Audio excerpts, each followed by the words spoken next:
বন্ধন নিউজে আপনাদের স্বাগত। শুরু করছি আজকের খবরের এই অংশটি নিবেদন করছে চুঁচুড়া নবজীবন ফাউন্ডেশন। দিল্লির মসনদে এনডিএ না ইন্ডিয়া জোট তা নিয়ে রাজনৈতিক মহলের ধোঁয়াশা। তবে সংখ্যাগরিষ্ঠতার বিচারে দিল্লি মসনদে বসছে এনডিএ। তৃতীয়বারের জন্য দেশের প্রধানমন্ত্রী হচ্ছেন নরেন্দ্র মোদী। প্রাক্তন প্রধানমন্ত্রী জওহরলাল নেহরুর পর নরেন্দ্র মোদী দ্বিতীয় ব্যক্তি যিনি প্রধানমন্ত্রী পদে তৃতীয়বারের জন্য বসছেন। তবে তৃণমূল নেতৃত্ব চায় কেন্দ্রে আসুক ইন্ডিয়া জোট। তবে বিজেপি নেতৃত্বের দাবি কেন্দ্রের মসনদে ফের প্রধানমন্ত্রী নরেন্দ্র মোদী। তবে সাধারণ মানুষ চায় কেন্দ্রে থাকুক স্থায়ী সরকার। ভারতীয় জনতা পার্টি সরকার করবে মাননীয় নরেন্দ্র মোদীর নেতৃত্বে। এটা চাইছি মানে কি, এটা বাস্তব। কারণ অন্য কেউ সরকার পরিচালনা করতে পারবে না। একমাত্র নরেন্দ্র মোদী দেশের রক্ষক, দেশের রক্ষাকর্তা, তিনি সামলেছেন, অতএব তিনি চালাবেন। এনডিজোর চেষ্টা চালাচ্ছে, এনডিজোর চেষ্টা চালালে আবার সেই পুরনো জিনিসটা ফিরে আসবে। আবার দেশের সেই অর্থনৈতিক অবস্থা খারাপ হবে, দেশ দেউলিও হবে, দেনার দায়ে দেশ ডুববে। এখন তো দেশ কোনো দেনাই নেই। আর ওই INDIA জোট যখন আসবে তখন আবার দেনায় ডুবে যাবে দেশ, দেশ আবার পতন হবে।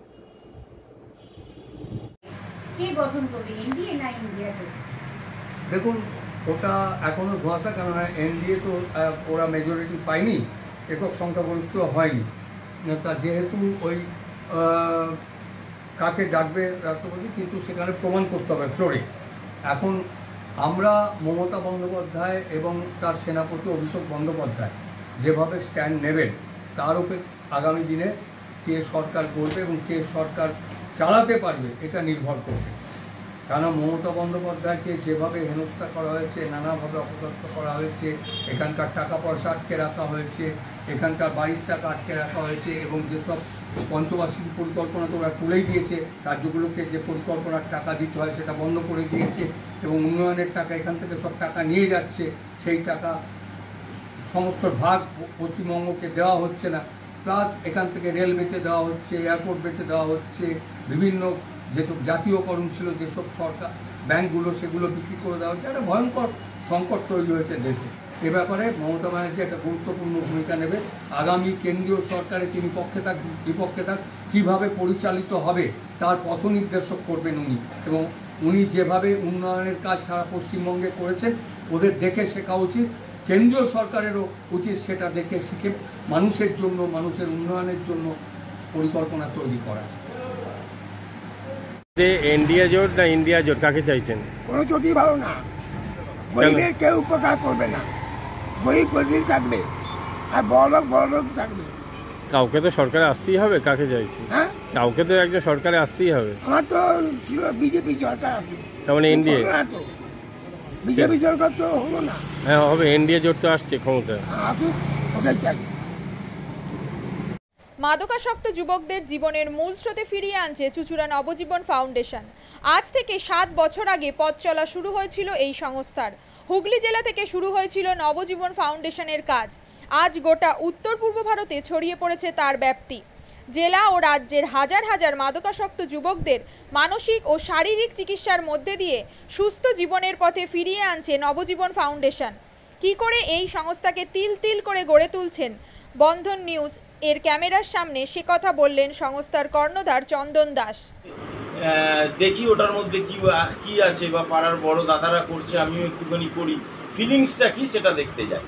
এবং একটা সার্টেন টাইমের পর কি হয়, সেটা ফ্রিকোয়েন্সিটা তখন অনেক বেশি থাকে, গ্যাপ থাকে যখন শুরু করে। পরবর্তীকালে যখন নির্ভরশীল হয়ে পড়ে সেই একটা সাবস্টেন্সের উপর, তখন সেটা থেকে বেরোনোর জন্য সে নানা রকম চেষ্টা করে, কিন্তু তার ওয়ে আউটটা জানা নেই যে কোন রাস্তা দিয়ে গেলে নেশা থেকেও বিরত থেকে সুস্থ স্বাভাবিক জীবনযাপন করা যায়। তো আমি ভাবলাম যে শুধুমাত্র আমি সুস্থ স্বাভাবিক জীবনযাপন করলাম, আমার জীবনের সার্বিক উন্নতি হলো, বা আমার যেসব এম বা আমি জীবনে যে জিনিসগুলো করতে পারিনি সেগুলো আমি ফুলফিল করলাম, তাহলে তো শুধু আমার কথাই ভাবা হলো। তাহলে আমি এরকম কিছু কাজ করি যাতে আমার মতো আরও 5 জন আমার দ্বারা উপকৃত হয়, এবং একটা সার্টেন টাইমের পর যখন মানুষ চায় যে ফিরতে, অথচ তার কাছে রাস্তা থাকে না, তখন এই একটা WHO ওয়ার্ল্ড হেলথ অর্গানাইজেশন একটা প্রসিডিউর বার করেছে। ঠান্ডা গরম পানীয়র জন্য বিশ্বমানের flask, micro oven, mixer grinder, induction সহ আধুনিক রান্নাঘরের সামগ্রী উৎপাদন সারা বিশ্বে আলোড়ন সৃষ্টি করেছে বোরোসিল। পাশাপাশি বিশ্বমানের সোলার গ্লাস, যা সোলার সিস্টেমের অন্যতম সামগ্রী তৈরি করে, সারা বিশ্বে নজির গড়েছে বোরোসিল। দেশের বাজারে পাশাপাশি বিশ্ববাজারেও সব প্রতিযোগী কোম্পানিকে পিছনে ফেলে এগিয়ে চলেছে ভারতের বোরোসিল। রাজস্থানের বোরোসিল কারখানায় 1200 মহিলার কর্মসংস্থান হয়েছে। প্রতিদিন রাজস্থানের প্রত্যন্ত গ্রাম থেকে ওই মহিলাদের গাড়ি করে কারখানায় নিয়ে আসে কারখানা কর্তৃপক্ষ। তারা বোরোসিলের বিশ্বমানের প্লেটের ডিজাইনে কাজ করে। দিনের শেষে তাদের গাড়ি করে বাড়ি ফিরিয়ে দেয় কারখানা কর্তৃপক্ষ। কর্মসংস্থানের এই বেনজির দৃষ্টান্তের জন্য বোরোসিল কোম্পানিকে কুর্নিশ জানায় ভারতবাসী।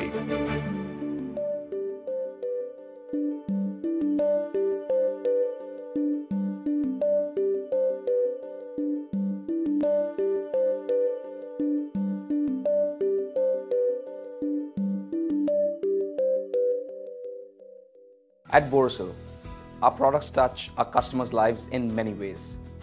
Our philosophy is simple: understand the evolving needs of our customers and deliver solutions to meet them.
We look beyond business.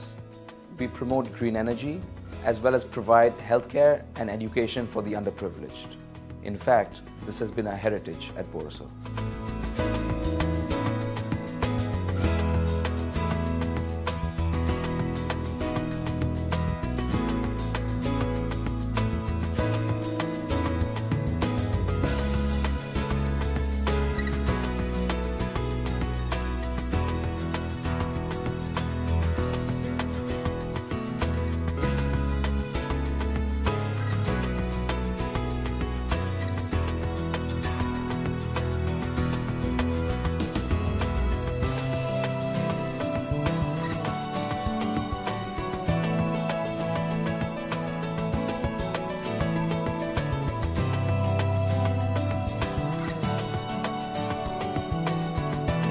Our products are developed with innovation and thought. It is technology emboldened by the human spirit.